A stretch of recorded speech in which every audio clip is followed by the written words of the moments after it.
చక్కటి అందమైన సువాసనలు వచ్చే పువ్వులుండగా ఈ కాగితం పూలెందుకు?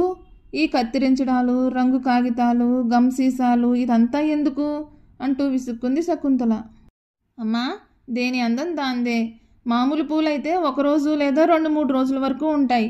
ఇవి అలా కాదు కదా, ఎన్నాళ్ళైనా ఉంటాయి. అచ్చం మామూలు పువ్వుల్లాగే అటువంటి రంగుల్లోనే ఆ ఆకృతిలోనే ఎలా తయారు చేసుకోవాలో చెప్పారు మా టీచరు. ఈ కింద పడిన కత్తిరించిన కాగితాల చెత్త అంతా నేనే తీసి డస్ట్బిన్లో వేసేస్తానులే అంది శర్వాణి.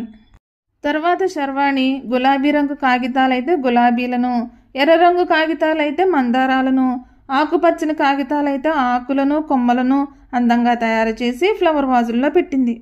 అది చూసి ఆశ్చర్యపోయింది శకుంతల. ఆ కాగితం పూలు అచ్చం నిజం పువ్వుల్లాగానే ఉన్నాయి, పైగా వాడిపోవు కూడా అంటూ ముచ్చటపడింది. శర్వాణితో ఇక మీదట నిరాశపరిచే మాటలు అనకూడదు, ఇంకా ప్రోత్సహించాలి అని అనుకుంది. మళ్ళీ శర్వాణి ఇంకొన్ని పువ్వులు, ఆకులు తయారు చేసి ఇంటి గుమ్మాలకు వేలాడదీసింది. ద్వారబంధాలకు ఇరువైపులా ఆ పూల తీగలు ఎంతో అందంగా కనిపించాయి. ఇంటికొచ్చిన వాళ్ళంతా అవి చూసి శర్వాణిని మెచ్చుకుంటే ఎంతో గర్వపడింది శకుంతల.